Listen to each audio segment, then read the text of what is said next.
Welcome to Cpp.chat, the other only podcast for C++ developers by C++ developers. I very much want to thank our guests and those in the Cpp.chat channel for joining us at this hour. Our goal for this week's episode is to have a show title of When? Before we continue, I want to read this week's disclaimer. Warning, certain home improvement projects are inherently dangerous, and even the most benign tool can cause serious injury or death if not used properly. Always read and follow instruction manuals and safety warnings. You must be particularly careful when dealing with electricity. Always use common sense. So I'd like to introduce my co-host and our producer, Phil Nash. Phil is just back from Rapperswil. Phil, you want to give us a trip report on what happened at Rapperswil? Hi, yeah, thanks, John. Hello, everyone. I'm not going to give a full trip report because plenty of those have been written online, including one by JetBrains, which I contributed to because one of my colleagues, Timo, was also there. So we'll refer you to that in the show notes. Just to give a quick summary, though, because I think this is a really important meeting. It's actually my first one, so I don't have much to compare against, but the word is that it was quite important, although not a lot maybe appears to have happened from the outside. It's mostly been progressing things because the next meeting in San Diego is going to be the last one where we can get anything in for C++20. We'll be able to iterate it a bit more after that, but actually getting in the first place, that's the cutoff. So there's a big push to get all the big items in as much as possible this time. We had some success with that, and some we're going to revisit in San Diego. So just to go through the big ones very quickly. Concepts. The core of that actually got in last time, so that's there to stay. So now it's a case of whether we can get the terse syntax in, and this time we had two competing proposals. The original one, which I think was iterated a bit by Björn, and also an alternative, which is largely the same, but with also some important differences, presented by Herb Sutter. Both of them were received fairly positively, I think, but we didn't get a consensus on which direction to go in. So now that they're out in the wild, I think we'll have a chance to look at that a bit more and hopefully reach a decision in San Diego. So maybe we'll still get terse syntax in C++20. Then we had coroutines. We had a competing proposal for that as well, which didn't get much interest. So the original coroutines TS was passed into core. That's the sort of lower level group that just deals with the wording. Got through there as well.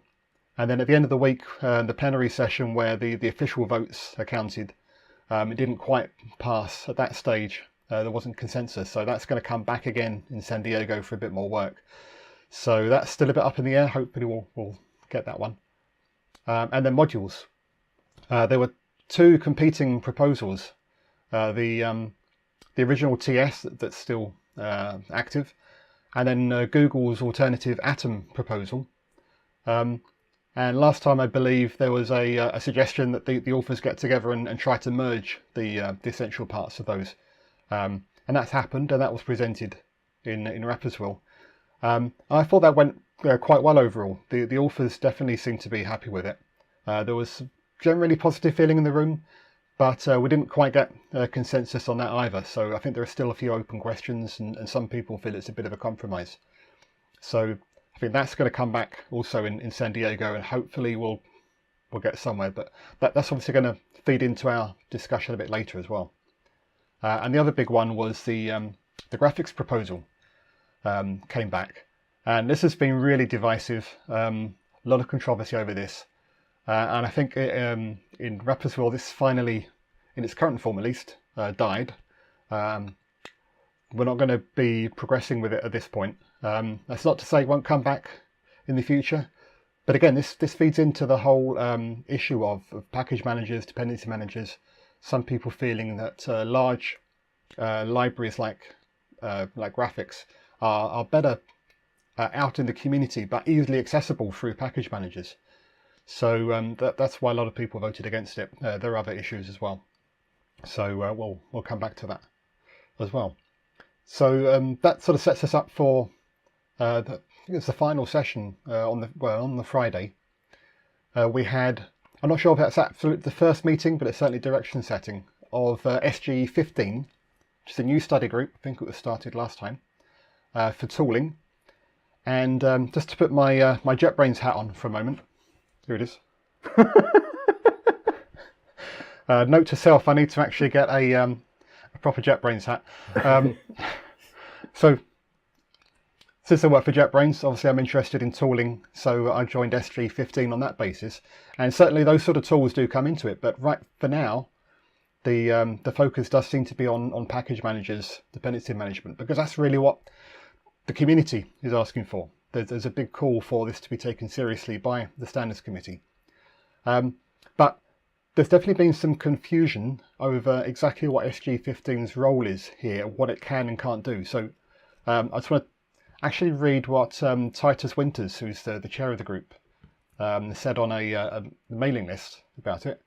In response to a question, he says that practically speaking, I expect SG15 to be primarily a clearinghouse for discussion between the community and the committee on questions of tooling and ecosystem, so in general.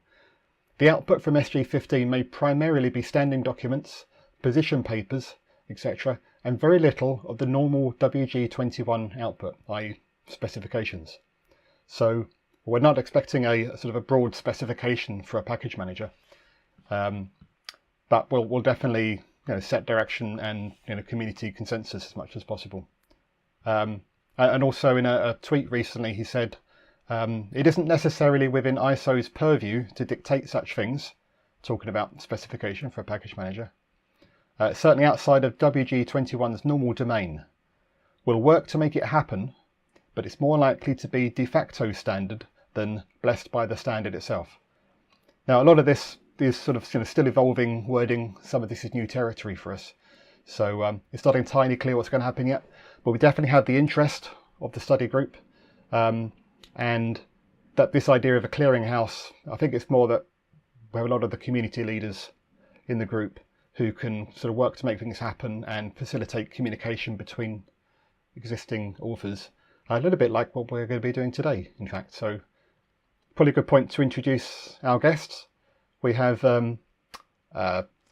Diego, who is one of the authors of the Conan package manager. Do you want to introduce yourself, Diego? Oh yeah, thank you, Phil. Thanks for inviting us to the show. So yeah, I'm Diego, and I've been working in Conan. I was one of the Conan founders since 2 years and a half, full time now, and I've been working in package management for C++ like the last 6 years. And yeah, I think this study group 15 is very interesting for us, of course, because we are in this scenario. And Conan is actually working with all build systems. It is integrating both to create packages and to consume packages in any build system. So anything that could be improved, any standard paper that could outline any common interface to any subsystem would be huge for us. So we are really looking forward to seeing some advance, some consensus in the community for this. Yeah, thanks, Diego. We'll come back to some of those points, I think. Then we also have Boris. Do you want to introduce yourself? Yes, hi. Hi, everyone. Thanks, Phil. So yeah, my name is Boris. I work on another solution for C++ package management and build problems called Build 2. In a nutshell, it's an integrated build tool chain. Probably the easiest way is to compare it to Cargo. So if you ever used Cargo, that's what we are trying to do for C++. So it's quite a bit different approach compared to other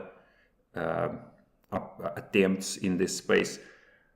And going back, so at SG15 in Rapperswil, I gave a little demo, and the goal of that demo was to actually, I think as a community, we realized dependency management, package management in C++ is a problem, but we don't quite agree what exactly we mean by that. So my goal at SG15 was to show how it might work. And also going back to your point, Phil, about what the result of SG15 is, I think it's good to keep in mind that SG stands for study group. I think we should just study existing practices and at least as a first step and understand exactly what we are trying to achieve here. Yeah, thank you. Again, we're going to revisit some of those points, I'm sure. And then we have Peter Bindles, who has actually been on, I think, 2 previous shows, but only the live ones at C++ now. Is that right, Peter?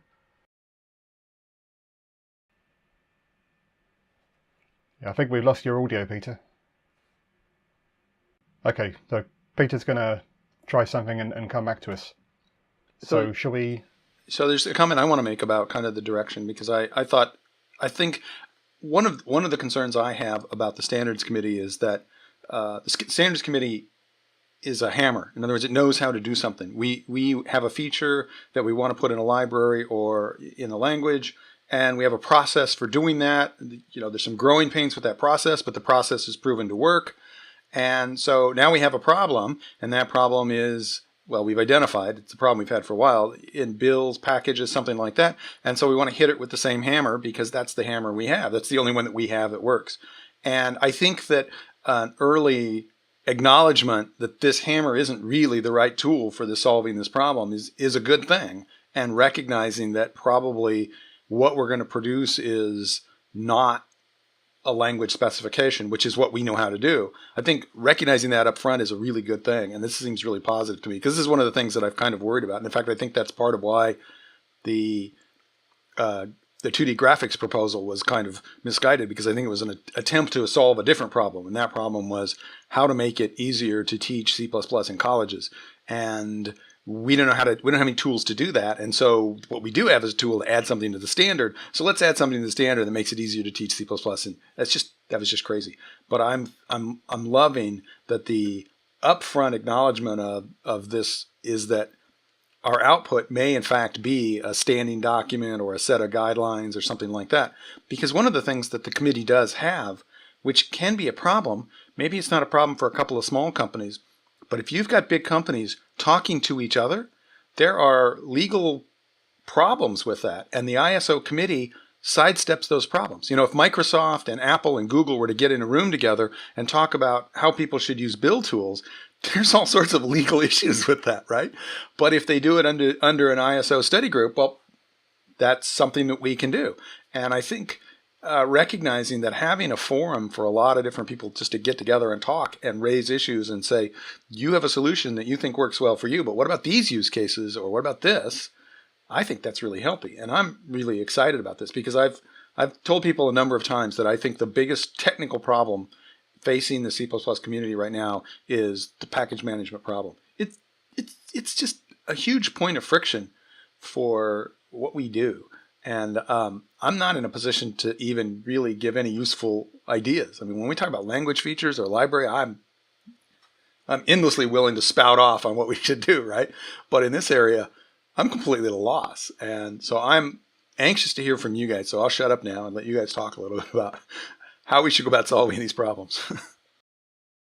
Well, I think maybe I'll just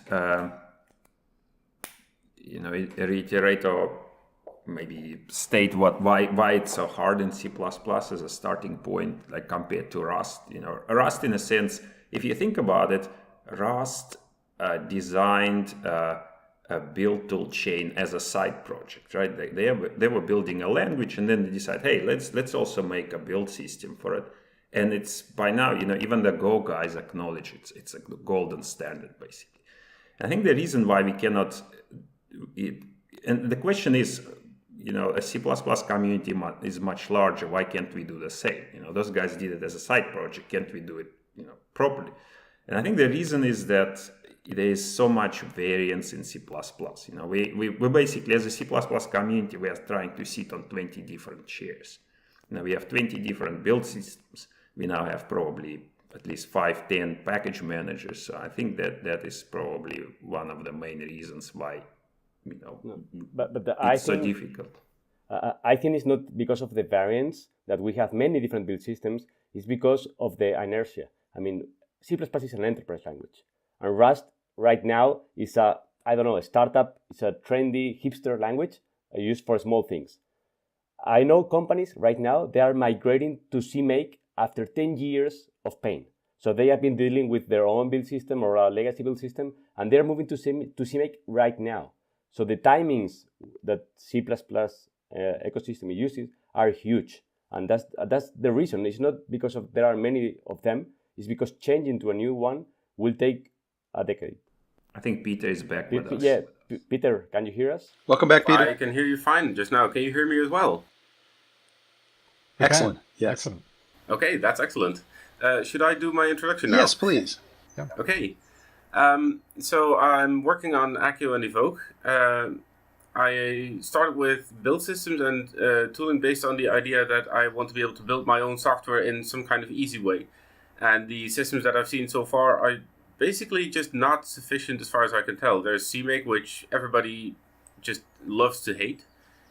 And there's a reason why it's so popular, because it's actually the best that we have so far that supports everything. And then there are separate solutions for different environments. There are make files that you could use, and they all have different corner cases. So I tried to set out with the design of make and then trying to improve on that because it's the one that has the least repetition. And based on that, I found out that actually most of the stuff that you're configuring in make is the stuff that you can hard code in the build system because it barely changes. And most of the stuff that you're not telling make is the stuff that actually should be in a build system. So I scrapped that project, started another one. Hang on. What, give me an example of something that we're not telling make that should be in the build system. Tell me specifically, give me some examples of that. What do you mean? Oh, specifics. So the things that we're telling make are how to take a pattern and turning it into a build command, which is stuff that in CMake, for example, your build, your toolset configuration would do. And that is something that you do one time just to configure your toolset. The thing that you're not able to tell make is how to do transitive dependencies. For example, I've tried that in make and it's just about impossible. The thing is that if you want to do that in make, you're going to have to make basically variable substitution into an art. I tried it and it's as bad as you think it is. Which means that the things that we're trying to solve are not the problems that need solving. The problems that need solving are the ones that make dependencies easy. And that's both internal and external dependencies. So given a project at work, I started off with making internal dependencies easy. We had the policy of taking any third-party library and just putting it in a local folder. So as far as externals, they are also internal as far as that build system goes. And as far as I can tell, given unique names of headers, you can just make a complete map of everything, discover all the dependencies, and build the entire thing without any inputs. Telling that to your boss is not going to work. So I tried that, but they basically thought that it wasn't going to be a successful way of doing things, especially if you say, hey, let's make our own custom build system and apply that to our entire code base that our company depends on. So I made a tool that does that and then extracts the information from it for, I think at the moment we're at 60 to 80% of the code base. So right now we are still using CMake, but we have replaced 60 to 80% of the CMake list that we had to handcraft with things that are just auto-generated. And things that are, as far as dependencies go, completely correct. And for the company, that seems to help. Can I maybe just summarize what my understanding of your approach is? You're essentially you're using the inclusion graph as a build dependency graph in a nutshell. Is it about in a nutshell? Yes. I am taking the abstraction that John Lakos also does, which is to take a bunch of header files and making them into a module, and then doing the dependencies on modules or components. I have a question. How do you deal with the implementation thing? I mean, you have some declaration in a header. How do you know in which file that declaration is defined? Because I have no idea how I would do that. But it's necessary to... Because the language doesn't require you to. To define your build, it's necessary to know in which files. Do you have to compile? For example, typical implementation, you have a file for Windows and a file for Linux. Yes. With two different implementations of the same declaration that is in just one header file. How do you know which file to include in your build for that operating system? In this case, I would include both and ask the user to somehow solve that problem in code. So like a feature test macro in the implementation file? Yeah. Okay.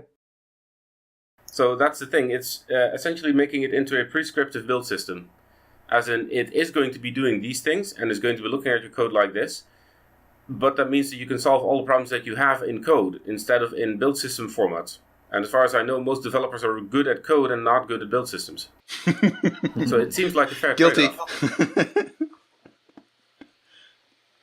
So I didn't quite understand what you just suggested, Diego, and what you agreed, Peter. You put something in your implementation file to say, by the way, use this implementation file for this situation. Exactly what's going on there? Well, the solution that people have tried before is to have separate implementation files for separate operating systems. So you would have a socket implementation for Windows.cpp and a socket implementation for Linux.cpp. And this build system does not handle that case. So your options are either building with something else or making the source files such that they compile with that you can compile all of them and get the right result. Yeah, and what do you do? Because a typical case that I found many times is companies that they have one implementation for, let's say, their closed source product, and they have another implementation that is optimized for a certain architecture, and another implementation for a different, I don't know, communication channel or everything. It's something that cannot be defined in code because it's something that is very from the top-bottom approach. I mean, the person or the continuous integration say, hey, I'm going to create this product with this specification, and that's all. So you cannot decide that in code. It's something that comes from the top.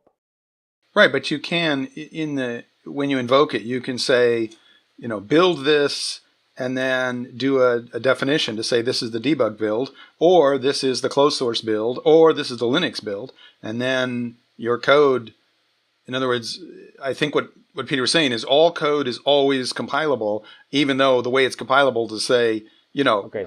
if So def Linux, do nothing. What's that? Yeah, so if def optimize it, if def whatever, and a lot of if def. Yeah. Okay. I think what Diego is saying is that with Peter's approach, you have to propagate all your configuration information all the way into your C++ code, because that's what build system sees, which in some cases might be untidy, I would say. I agree that it would be untidy in some cases.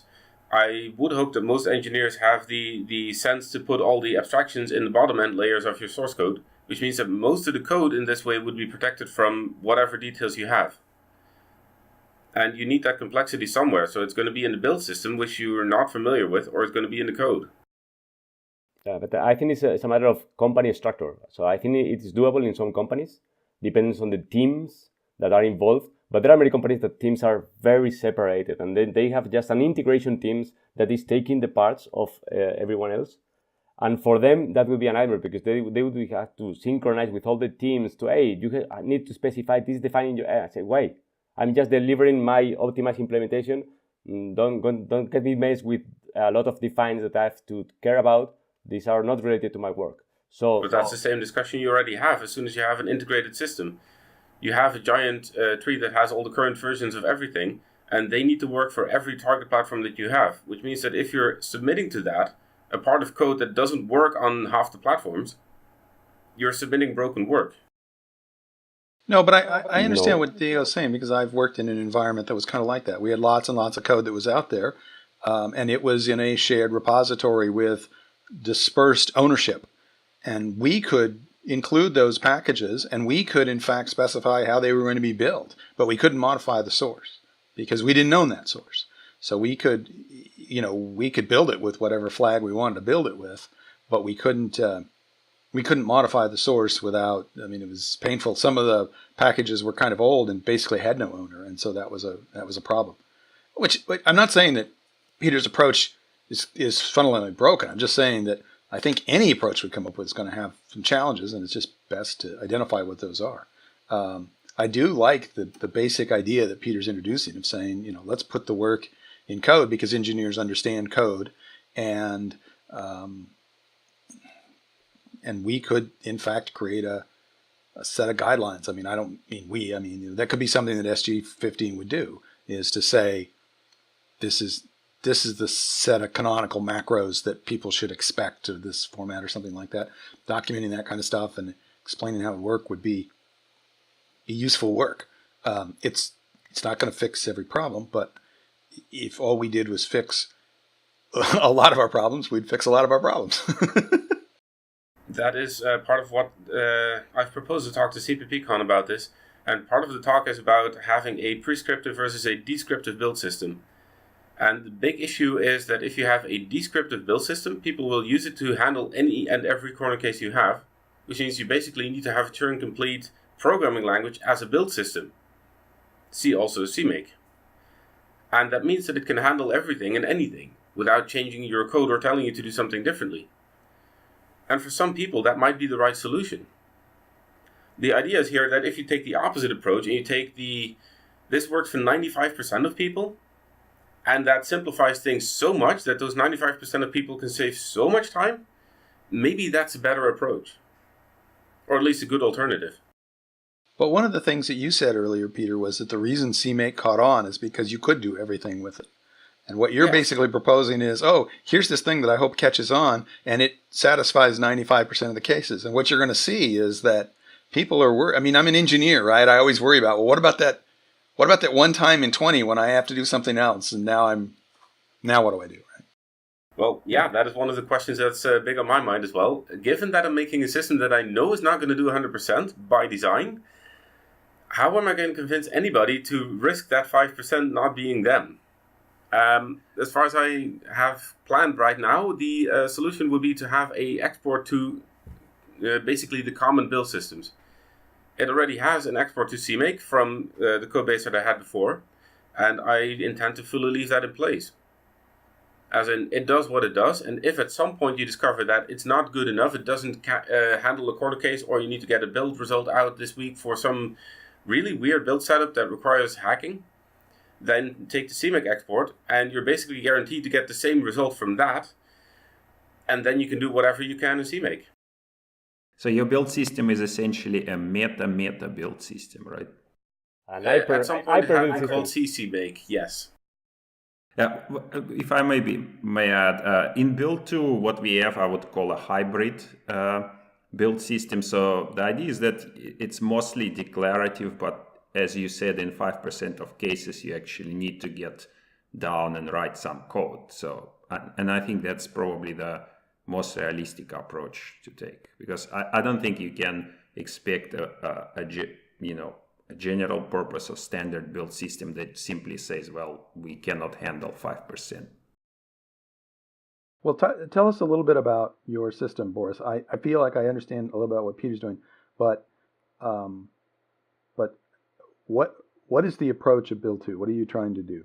So, in a nutshell, Build 2 is a fixed make. Essentially, make was designed 30, 40 years ago for there was a single operating system.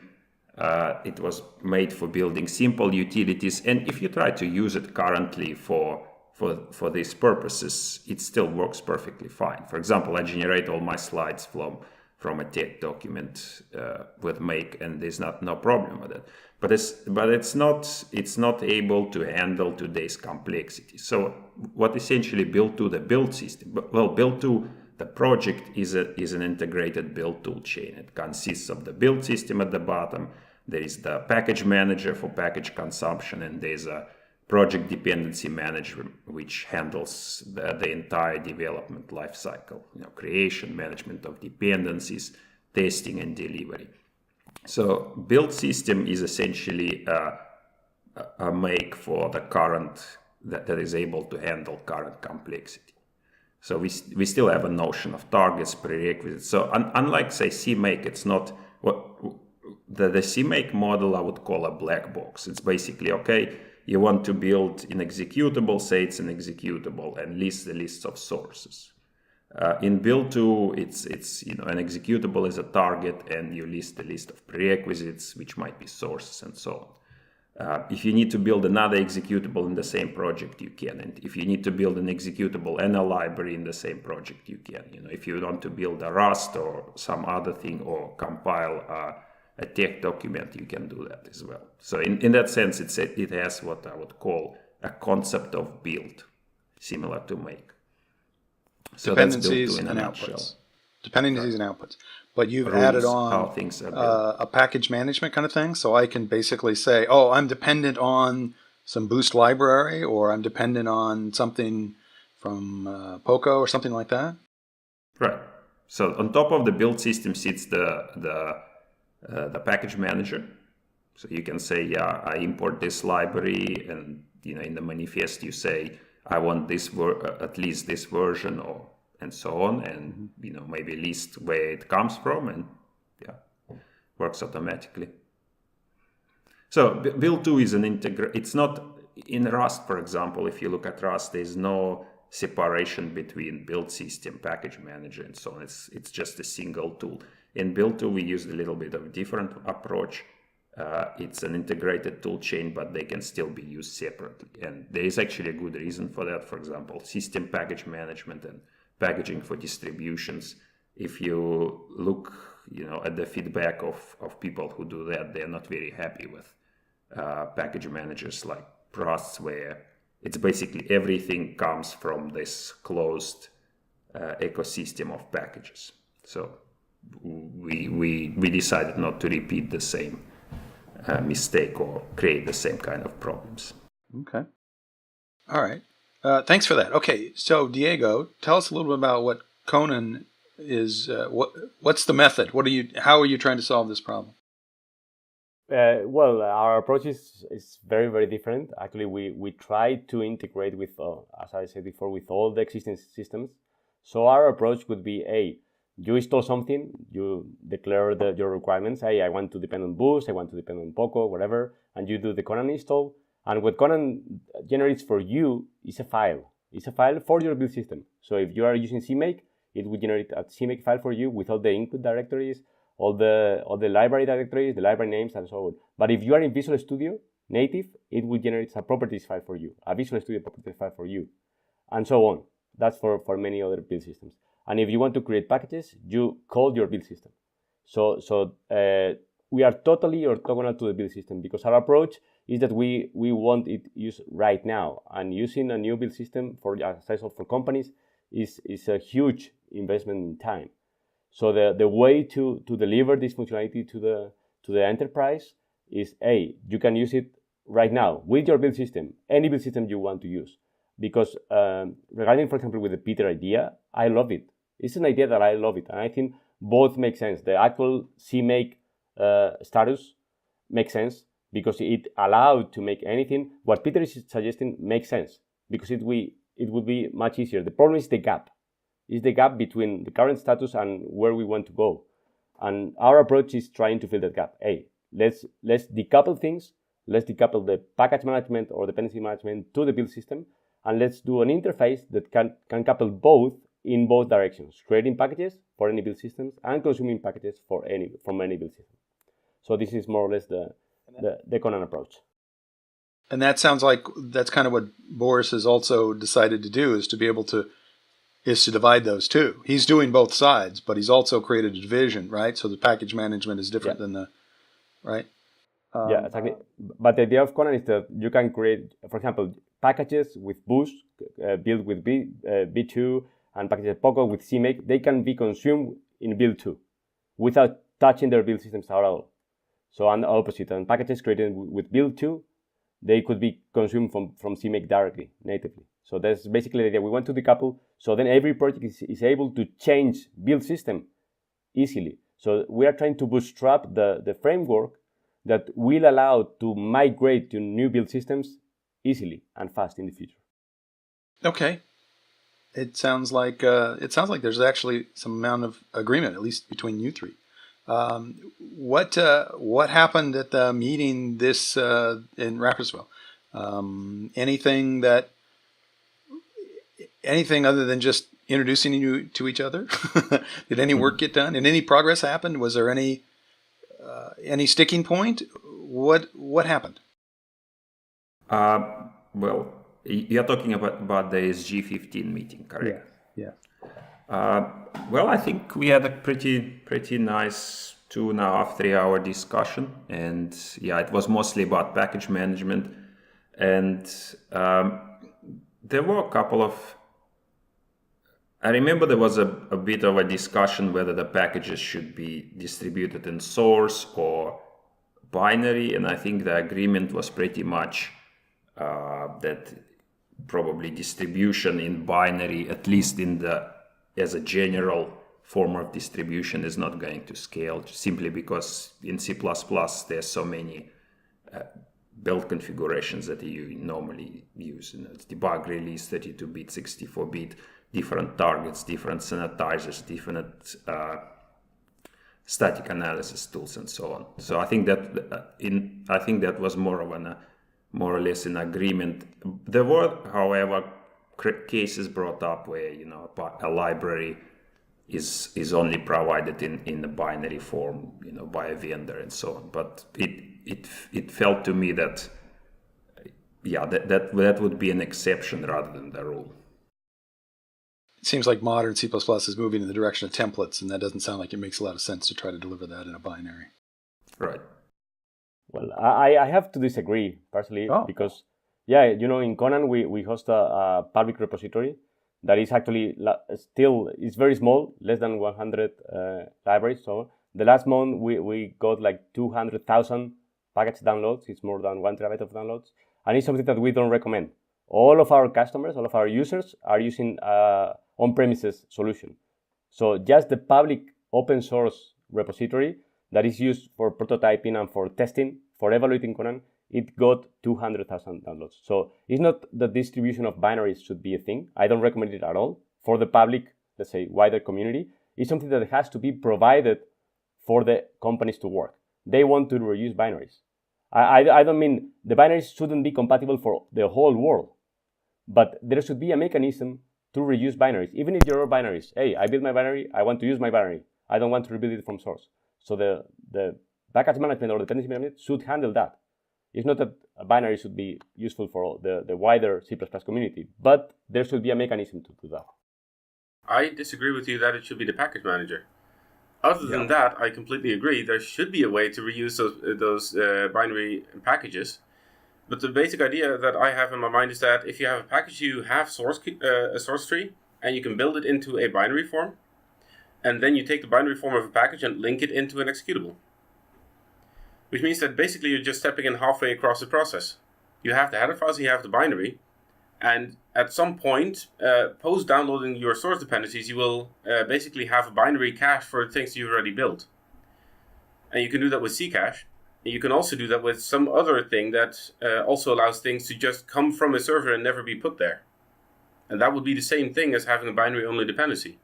I kind of disagree. I mean, it's not the natural thing we want to. Boost is distributing binaries for a long time, and the number of downloads of the binaries of Boost is large. People want binaries, and the easiest thing is say, okay, I want to install Boost.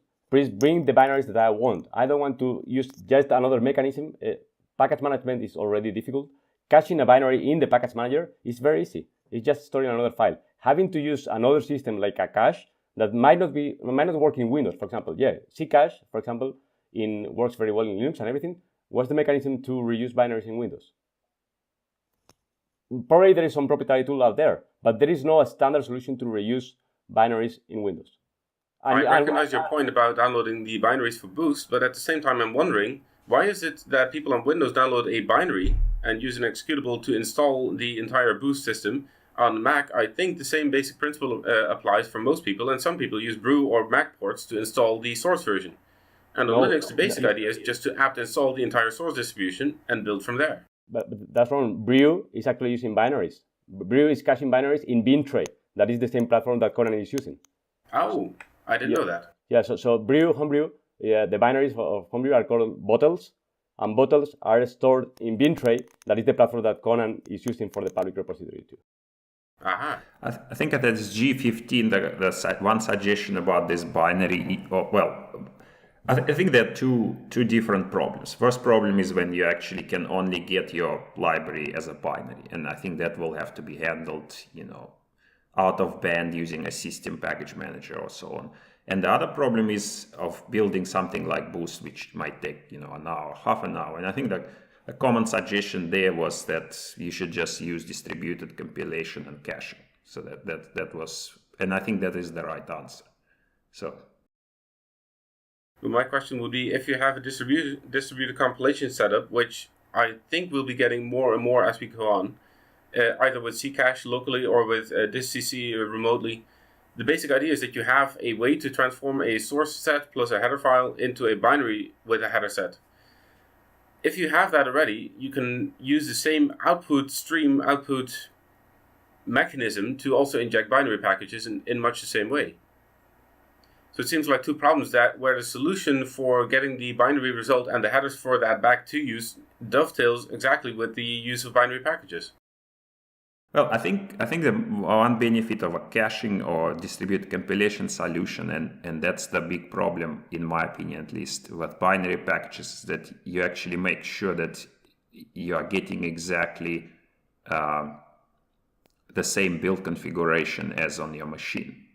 So my biggest issue with binary packages is that you can never be sure that what you are getting is actually compatible with what you are building. It might work, and that scares me. It's 20 years of experience showed me that you will spend a week on a mailing list figuring out that someone built the application with libstd C++ and my library with libc++, and it works fine until you throw an exception when everything crashes. So it works fine until it doesn't, and then you have no idea what you've done.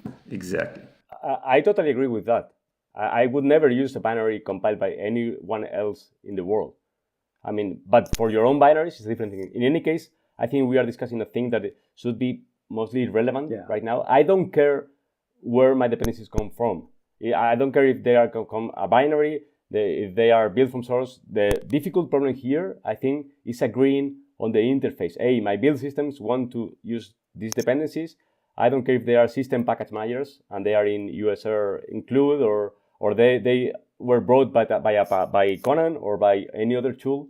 I just want to have an interface to my build system to declare, hey, these are my dependencies, use them. So I think that would be a huge thing. I want to introduce a new question, and that is,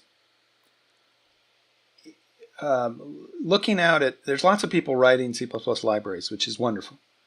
What are they doing wrong, or what advice would you give them? We don't know what the ultimate solution is going to be, but how can I write my library so that it's not going to be a problem, either for you as the builders or for me in the future if some standard emerges?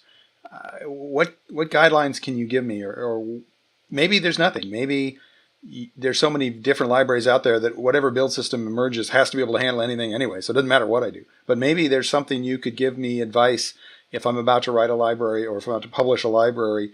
What are the important do's or don'ts that you would, if you look at a library and you see they've done something and your heart sinks, what is it that they've done?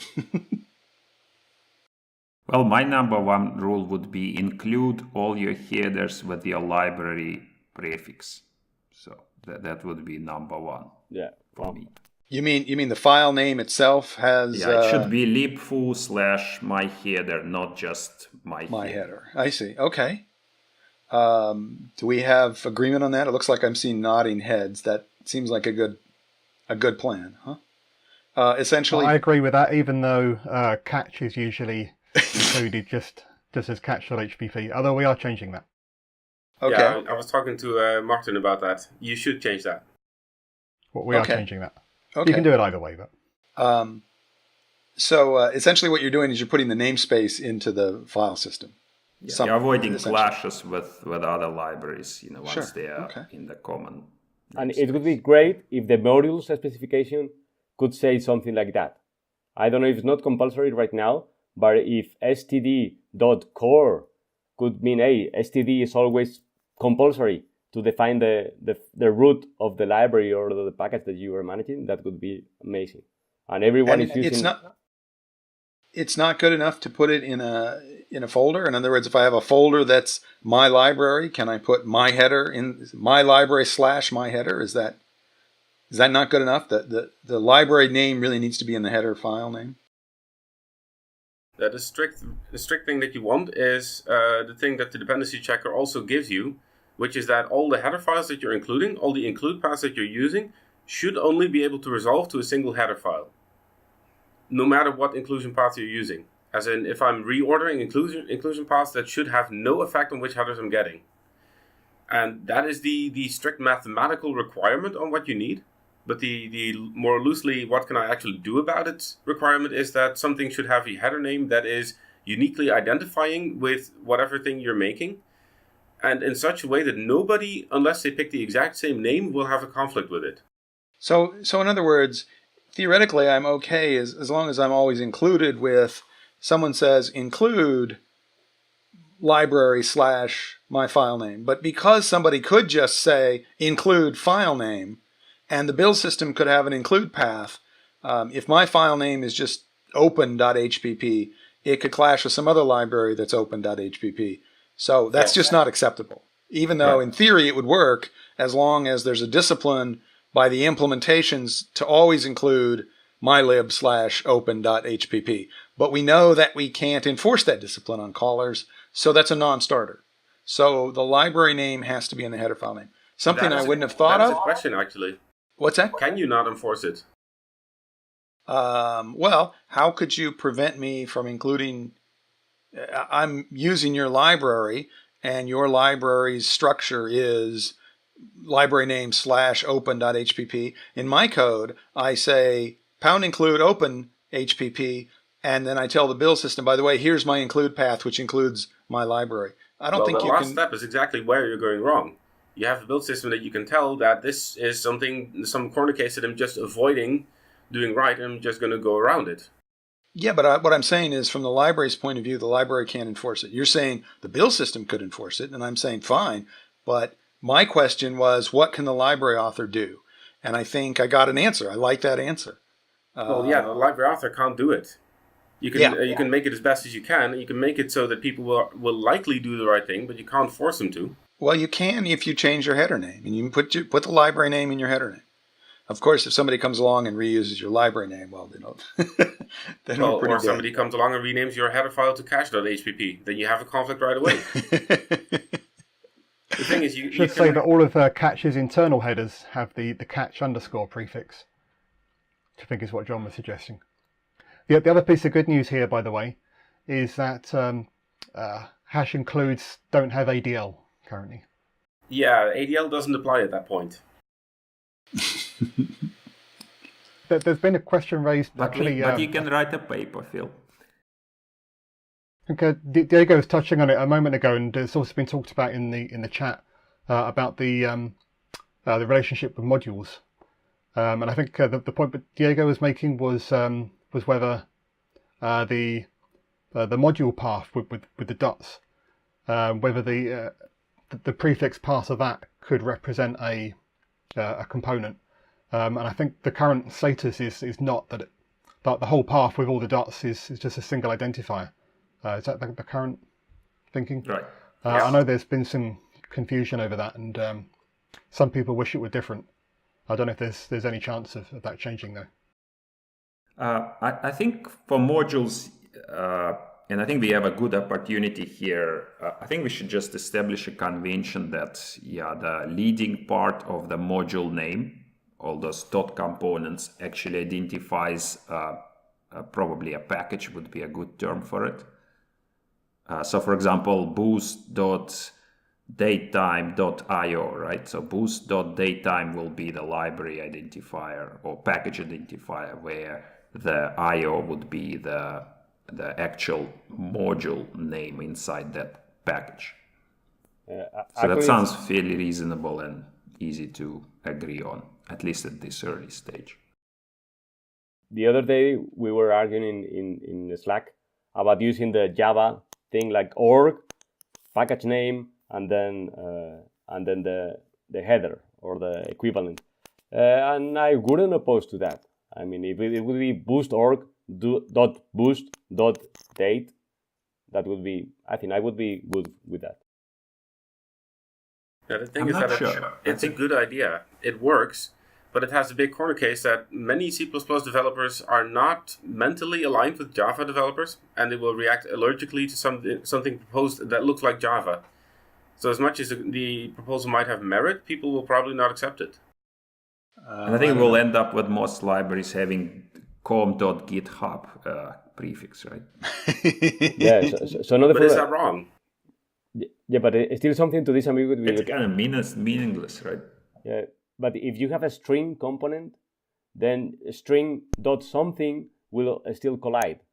So, and I bet that many people will come with a string component. So if we just add another, it will be the org, it is me dot string, then we are done. Yeah, so there should be some kind of way of making sure that the name you're choosing for your modules is independent of everybody else, without having a global repository. We have to be very creative with names. Yes. Well, we have the same problem with package names, so might as well use a package name as a leading part of the module name, right?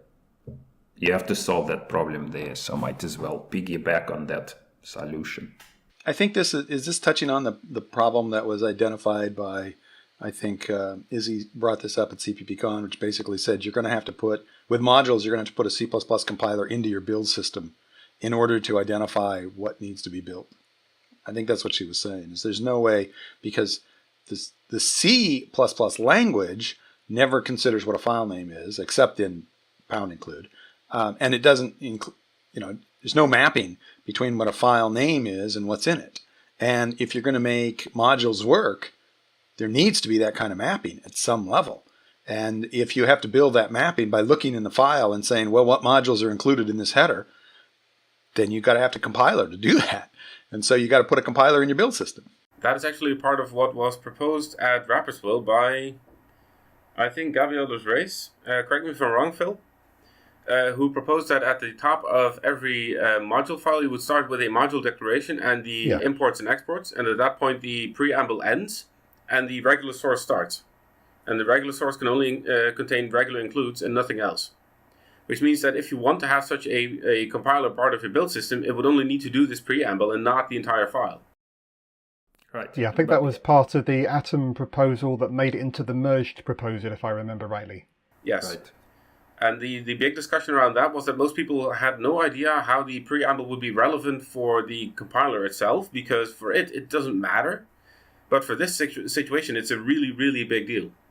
Writing a compiler for a preamble takes me 5 days of work. Writing a C++ compiler, I'm going to be 60 by the time I'm done. But, I would say that build system will implement their own parsers for this preamble and won't rely on the compilers directly. If you can get away with a simple one, they will definitely do their own. In the same way that I already have a parser that checks out all the includes in your code. Yeah. And it's optimized to do that and just that. And the same thing will happen with modules. Actually, I have a parser for... We have module support in build too, so we had to implement import declaration parser, and it was actually fairly painless and easy exercise. So I think people, it was in a sense a knee-jerk reaction. Oh, you have to parse C++, but in fact, you only need to parse things at the outset, and it's not that difficult to do. So that was our experience, and it will be even easier to do in the merge proposal, because you'll only need to parse the preamble. You don't need to parse the whole translation unit. So, and also going back to what John said, I think that people kind of conflate two problems. The first problem is discovering the set of imports by each translation unit, which I think will be is addressed by the merge proposal to probably the best level that we can hope for. And the second problem is, how do you map those to the actual file names? And I think that is the purview of the build system. So I think it's useful to separate the two and not to kind of lump them together. So we're kind of, I'm not sure exactly what time we started, because we started a little late, but we're kind of pushing the end. And I want to make a soft announcement here, meaning it may not actually happen. We're talking about having a tool time at CPPCon. In other words, it would be an entire evening where rather than having formal talks, people could go into a room where there's tables set up saying, go over here if you want to know how to use this tool, and there's an expert there who will help you with that tool. And we haven't worked out all the details, but the idea is if you want to learn more about how to use maybe Jenkins because you want to do continuous integration or something like that, maybe they will have someone there. Maybe they won't be someone from Jenkins. Maybe it's not a Jenkins author or something like that, but is in fact someone who's willing to represent and help people figure out how to do that. And we'll have this as an evening session, and I can't really announce anything officially because I'm recruiting someone to take this on. He's a really amazing individual who, if I can talk him into it, I'm sure he'll do a really, really good job. But we can't officially announce anything yet. But this is the idea, and what I'd love to see is, because I think that there are people who would love to be able to say, well, I'd like to learn more about Conan or learn more about Build 2, and I'm intimidated by reading the documentation because it doesn't seem to apply to exactly what I'm trying to figure out. And if I could just talk to a human that's used it for a while, that's what I'm hoping to do. So that's my goal at CPPCon, is to try this out, where we have an evening where people can take their laptops in and have a real session with someone who knows what they're talking about for the tool. And maybe you guys would be interested in that. Like I said, we haven't actually announced it yet, but when we do, the first thing we're going to try to do is promote and get people willing to talk about tools. And so even if you personally can't be there, maybe you could work with someone who you know is good with your tool and get them to volunteer to represent you. But of course, I'd love to have all you guys at CPPCon. I hope that goes without saying. I think that's a great idea. Thanks. Yeah. Okay. Well, when I've mentioned it to people, they've mostly been pretty positive. So I'm hoping to make that work out. I do want to. We had a few announcements we wanted to talk about. I think the call for speakers for Meeting C++ and Pacific C++, is that now over? That ended? It's ending today. Today, okay. Where, depending on what time zone you're in, today might be a different day. But I think those are wrapping up. However, C++ on C still accepting speaker submissions, correct, Phil? That is correct. The call for papers or call for speakers is open till the end of July. Okay, because you're not actually you're further out than those. I mean, you're not till next year, so you've got a little bit more time. Yeah. All right. Yeah, although because it is the first year, trying to get a little bit ahead as well to give us more time. CPPCon, our call for speakers closed a bit ago. And in fact, we now are in the process where most of the, in fact, all the submissions got really good coverage from the program committee. Those of you that are on the program committee, I want to give you a big thank you. Huge, huge job done in a good, timely manner. Now it's a matter of taking all that information from the program committee and making the actual decisions of who's going to be accepted, who's not going to be accepted, and making a real program out of that. But we've got a lot of great raw material to put that in place. But our big announcement at CPPCon was a call for volunteers. And what made that different this year is we've now announced a grant program. And I'm really excited about the grant program. In the past, the deal has been, most people who attend CPPCon, their company pays their way. And that works out great for us. Works out great for the attendee. That's great. But there are people who are, for one reason or another, their company's not going to pay their way. And so what we've done in the past is we have the volunteer program. The volunteer program says you don't have to pay for registration. You volunteer. You help us put on the program. Anybody who's appeared at CPPCon has seen the people in the aqua shirts. They help with sessions. They help with registration. They're just all around great people. And in exchange for that effort, they don't pay for registration. And almost all those volunteers have come from the local area, because for people whose company aren't going to pay for registration, they're probably also not going to pay for lodging and flying in. So almost everybody has been local. We have tried to figure out how to get around that for a couple of reasons. And what we've announced is a grant program. Now, it's pretty small the first year. I think we'll expand it in the future if it works well. But this is an application process. Essentially, if you want to be a volunteer, we've pretty much taken all volunteers. Anyone who wants to be there, we'll waive your registration and you can help out. But for a limited number of people, if you would like us to pay your costs, we can pay travel costs and lodging costs. We'll basically put you up in one of the official hotels. But it's very competitive because we have a limited number of people. So there's actually an application process, and you'll fill out a form and send us a resume and even an essay about how you've been involved in the committee, because in the community, because that's what we're looking for. We're looking for people who are engaged with the community. Either there's a number of ways to be engaged: help run a local user group, be a library author, do reviews of libraries. There's just lots of ways to be involved in the community. And if you are involved and you want to be at CPPCon and your company isn't going to pay your way, this is an opportunity. And I'm really excited about it. I know it's not going to affect a lot of people because it's a pilot program and there's not a lot, but it is an opportunity. And for the right people, it's going to be a very special opportunity. So I'm really excited about it. We have an announcement. You go to cpp.con.org and read the details and then fill out the application. But send me email if you have any questions about it. But I'm really excited about that program. Any other announcements? Anything else we should be sharing? All right. One thing I wanted to say, actually, the topic we've been talking about today, I feel like we've sort of barely scratched the surface of it. Absolutely. It's really just getting going in its current form. And there are also quite a few people that I wanted to get on today that couldn't make it because of the timing. Particularly Robert Schumacher, who was also there in Rapperswil. He wanted to be on, but we couldn't work out the time. I think we'll definitely do something like this again in the comparatively near future. I don't know exactly when, so it's not the last you can hear on this. Right.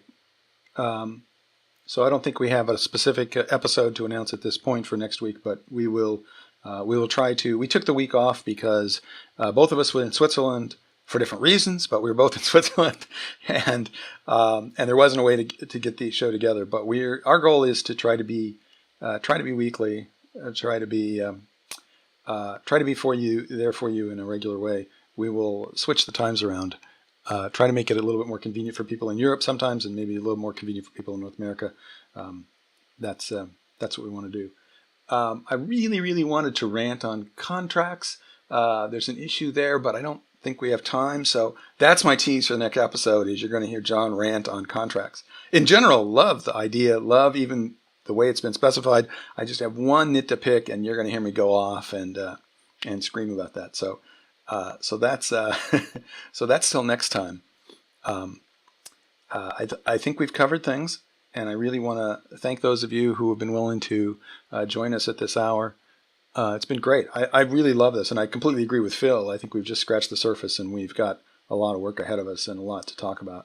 And I'm really, really pleased that you guys seem to have a lot of agreement, because I think that's where we got to get started. We can still disagree, and I think that's good for us.